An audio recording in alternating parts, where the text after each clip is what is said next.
The road to success for Hawaii's most successful women leaders is more than just the bottom line. It takes vision, passion, and compassion. We take an inside look at extraordinary founders and visionaries from humble beginnings who forged a path and transformed the way Hawaii does business. Join us as we meet inspiring CEOs on Founders and Visionaries next.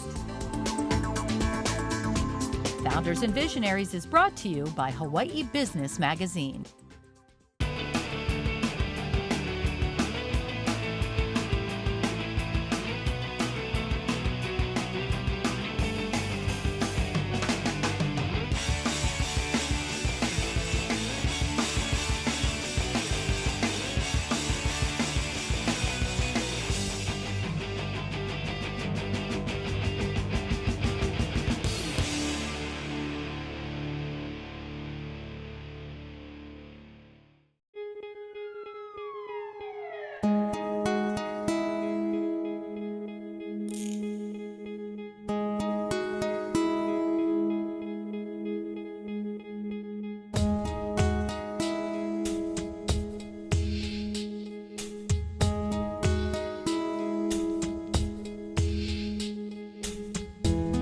If you've ever wondered how much it takes to turn a life around, now you know.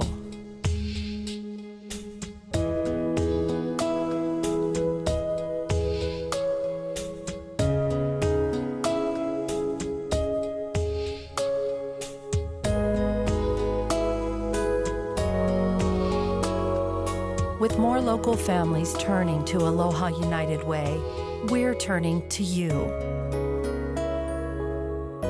This year, please give. This segment of Founders and Visionaries is brought to you by the Avalon Group.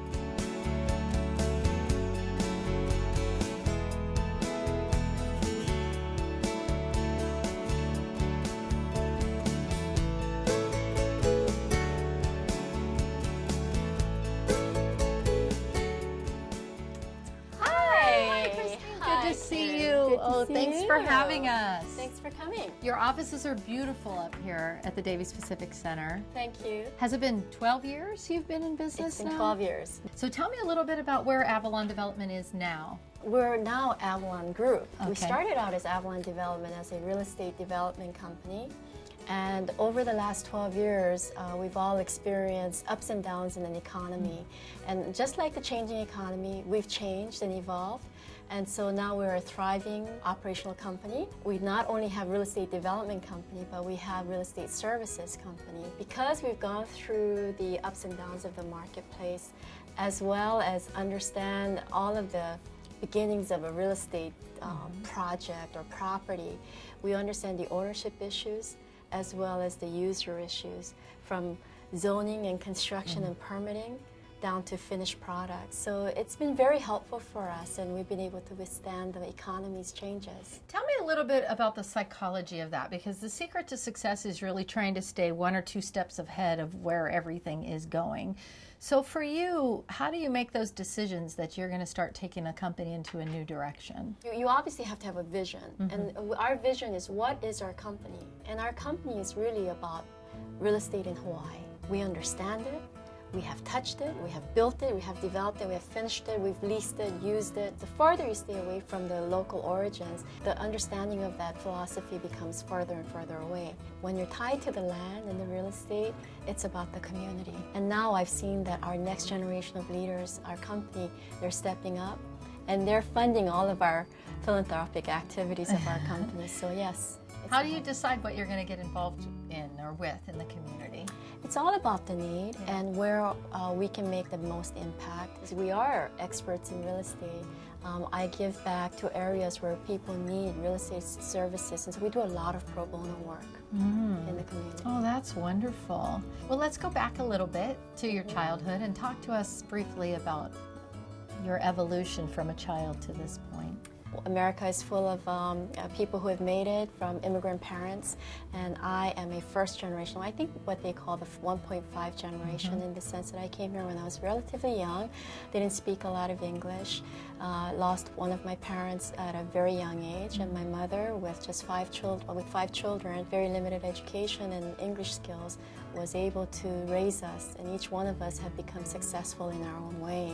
That, I think, may have made me a better person and appreciate a lot more of what I have. At a time when you were really thriving and succeeding, this was still very much a male-dominated profession. And what sort of challenges did that present for you? We can all lament, well, boy, you know, I'm the only woman and everyone's picking on me, to the point of, well, I am different and I need to prove myself, and I'll work harder and show them what I'm all about. And that's the perspective that I've taken, and that's the perspective that my team emulates now. So and plus you look way better in a hard hat. Well, people remember you in a skirt in construction zone. The problem is you can't wear heels on the job That's site. Right.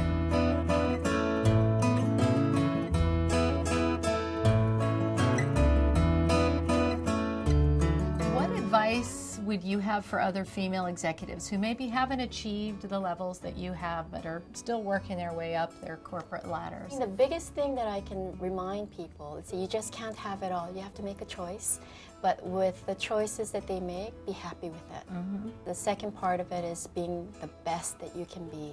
It's not so much the desire for success as the desire to do the best. With that outlook, you know, it's not hard. Is it a 24-hour-a-day Not so process? much. I have a 3-year-old, so Yeah. I used to be thinking 24/7, but I found balance in life through having a family, and I'm actually understanding that it makes a better business person, and you can make better business decisions. Let's talk, because I'm fascinated by this. I am also a mother. I have 2 small children. And I think that there is a lot that other women can learn from female executives that are trying to balance that home-work life. Do you have some boundaries or rules that you set for yourself on how you can make sure you're in the moment with your child when you're home and in the moment here when you're here? You have any advice along those lines? As a mom, I think oftentimes we allow ourselves to feel guilty, and we have to stop that. You know, we just can't be everything. You know, the famous thing, I wonder how she does it all. Well, we don't do it all. There's certain boundaries that we have to set. As a woman, we have to carve out time for ourselves. We have to ask for help. And we have to say there's certain things that we just can't do at this time. I'm always the mom that shows up at their classroom going, today was my day for cupcakes. I'll be right back. You know, I'm trying to keep it all together, but it is hard. Going back a little bit to how you've been able to successfully change to meet the needs, because you said in the economic downturn, you folks actually thrived, right? Well, it was a change, but when you have a team who's ready and willing to sacrifice to make sure that our company survives. I mean, that's one of the reasons why I didn't want to name my company Christine Camp Company. I named it Avalon Development, Avalon Group, because I wanted to make sure that there were next generation of leaders who would take it to the next level. When you have a team who's committed and dedicated and talented and smarter than you could ever be, then you have the ingredients for success. Well, maybe you don't want to share this with your competition, but what do you see looking forward? Well, looking forward, we can look at, you know, glass is half empty or glass is half full. But again, I always say Hawaii has limited land, limited real estate opportunities, and therefore, no matter where the property is, it's just a matter of time before things get better. I don't think that anything is worth winning or worth achieving unless you've made some sacrifices. For everything that we've gained, each one of us have sacrificed something, and I believe that I've sacrificed a lot of hard work and dedication, and a lot of missed fun times perhaps. But when I look back, every minute that I spent achieving what I have has been very meaningful, because it was meaningful to me, because I've done my best.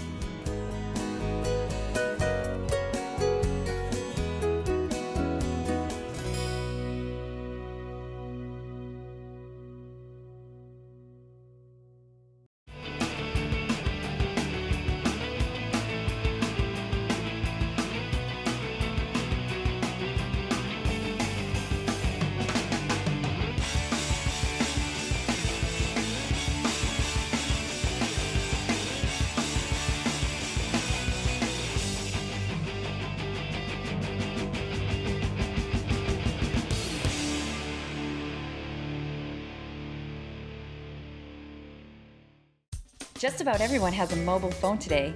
How do you reach them? MilanMarketplace.com is a new way to boost your sales and make business visible within the top mobile apps in Hawaii. Drive sales with targeted messages by instantly reaching shoppers in close proximity of your business. Multiple locations?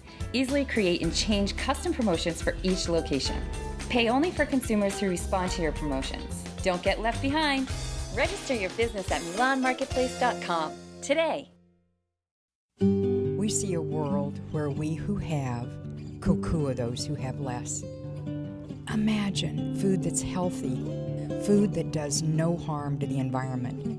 Imagine food that's affordable and accessible, food that harnesses local entrepreneurship. Imagine food that brings together families and communities in ways that will nourish the Aina, Feed the Hunger Foundation, microfinancing toward innovative and sustainable solutions. This segment of Founders and Visionaries is brought to you by Bishop & Company.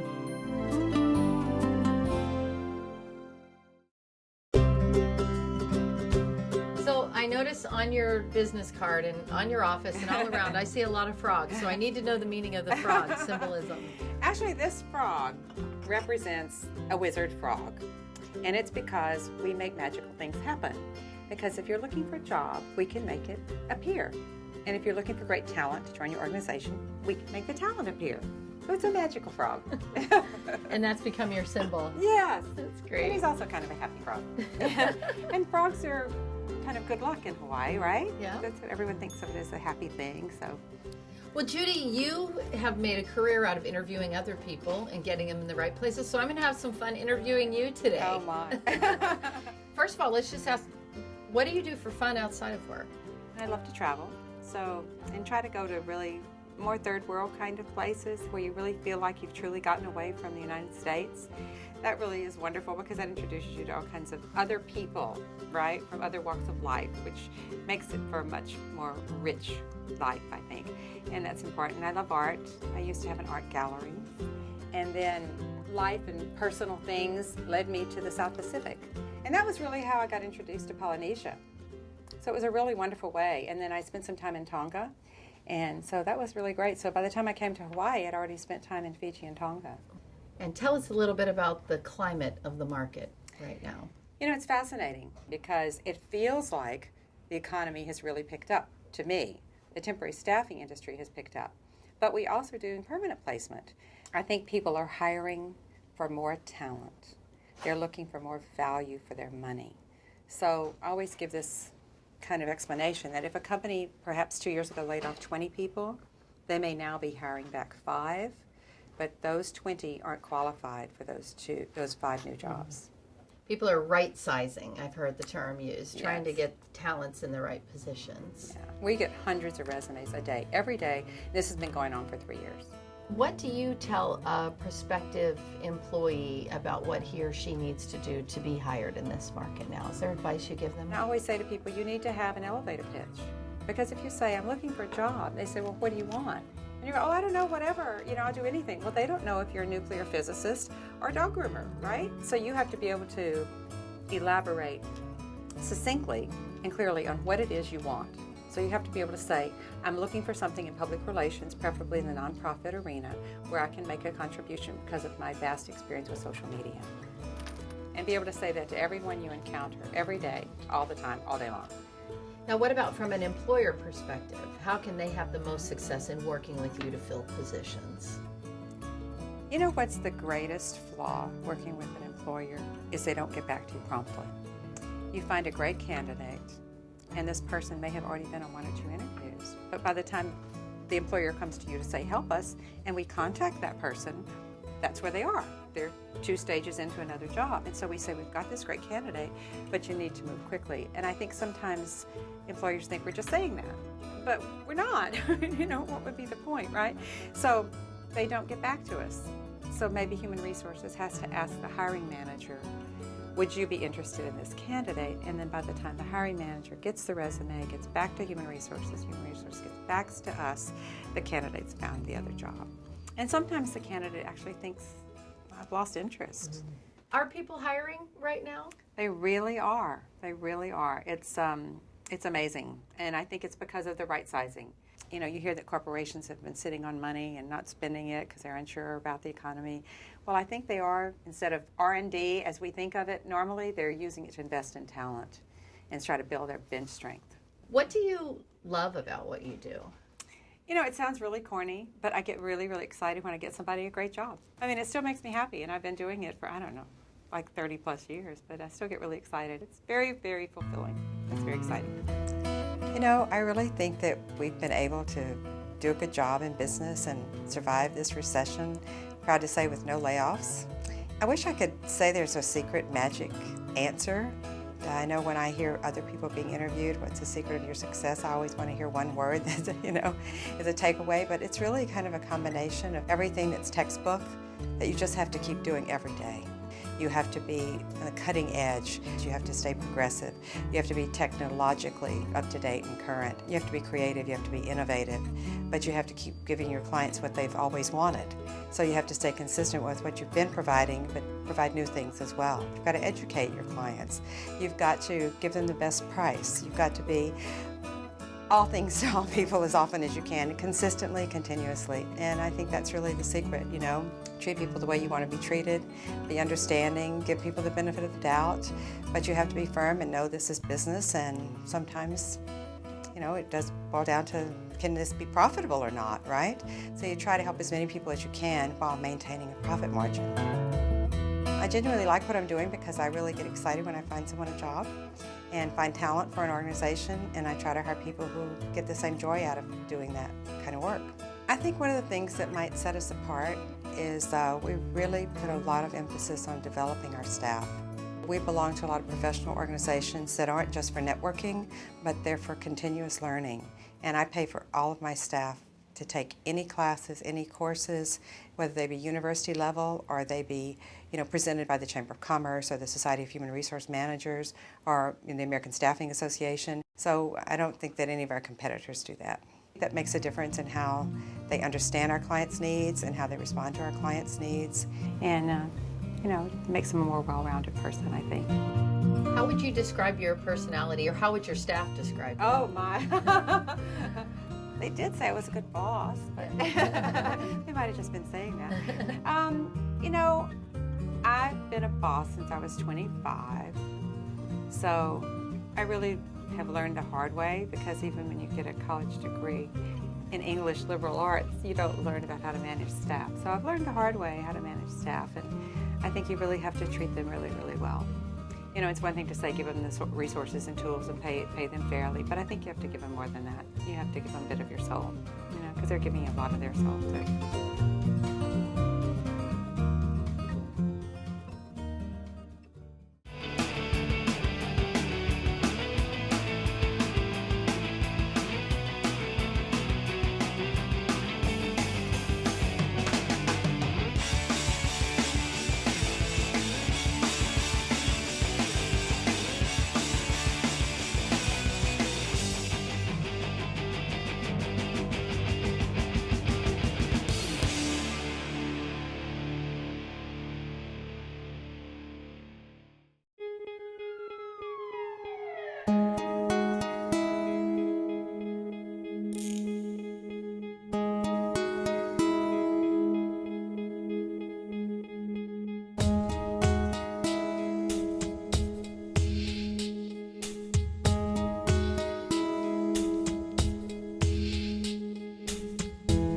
If you've ever wondered how much it takes to turn a life around, now you know.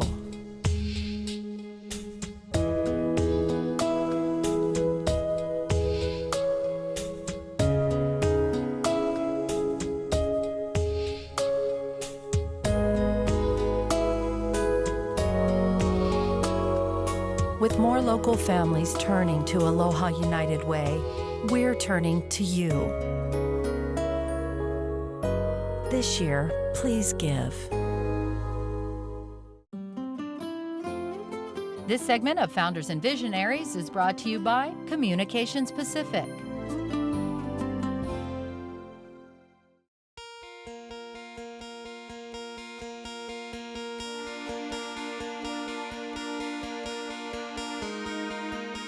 So let's just start from the ground level of communication specific and what you're all about and what services you provide. Over the years, we've continued to be a strong corporate travel, marketing, public relations firm. But when Christina joined us about 13 years ago, she brought a new vision to our firm and something that I think is very important to who we are today, and that's community building. It's fundamental to everything we do now. And it's been a portal and a very exciting one for us and also for our clients.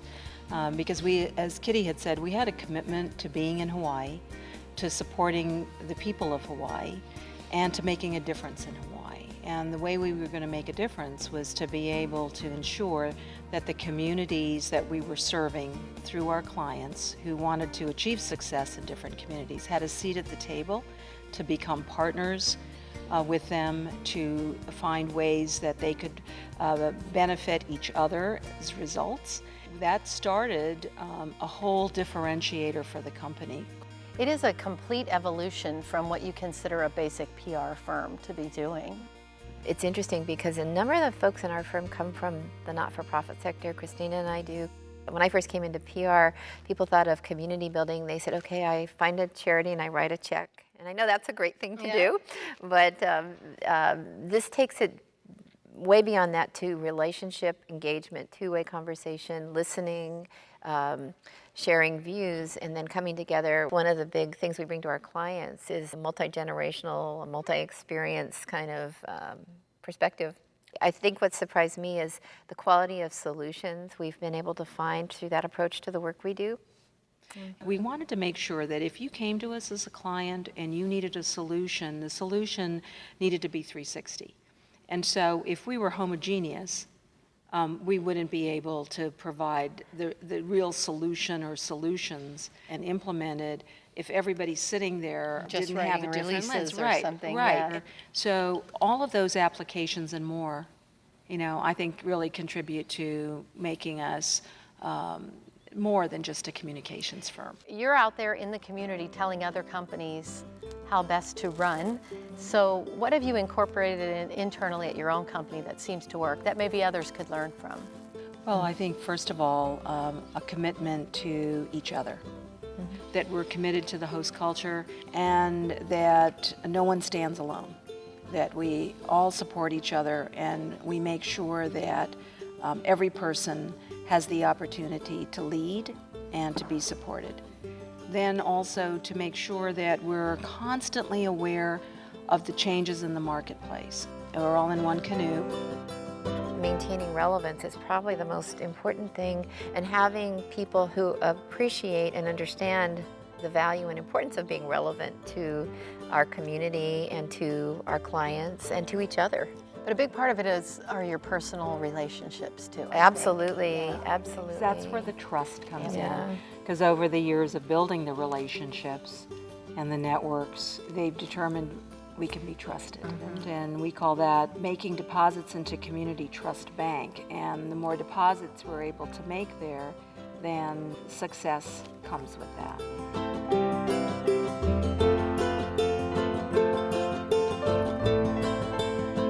So when you were approached to work with Hawaii Theater, you actually took a much broader view of the contribution you could make in this project. It was after the theater was restored, they were looking at sustainable fundraising, and that is my background prior to doing what I do now, and had asked me if our firm could help with that. In the discussion with them, we said, well, yes, we certainly are willing to help and with the fundraising aspect. But more importantly, we think it's going to be important to make you a nucleus for culture and arts by addressing the creation of a district in and around the theater, which can support grants, future grants, give economic opportunity to artists, those who are in the culinary arts, so food and beverage, retail shops, and it'll grow and grow and grow. But more importantly, I think it also allows us to make sure that we support the arts. And with that, we're a stronger, better community, and a healthier one too.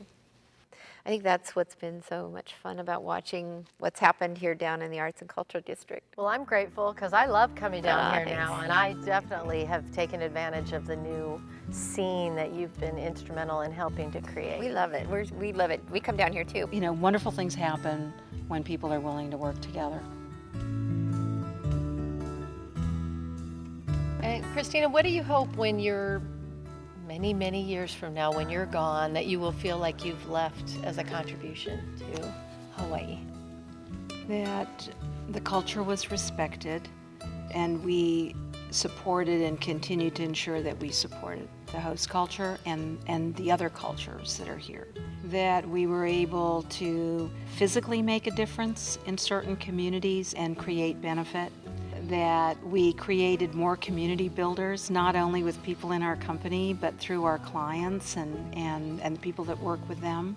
Currently, my passion is I really want to be able to see Hawaii really be a model of how life can be if you pay attention to your intuition, to your heart, and that you take the time to make vision happen with others, not just by yourself.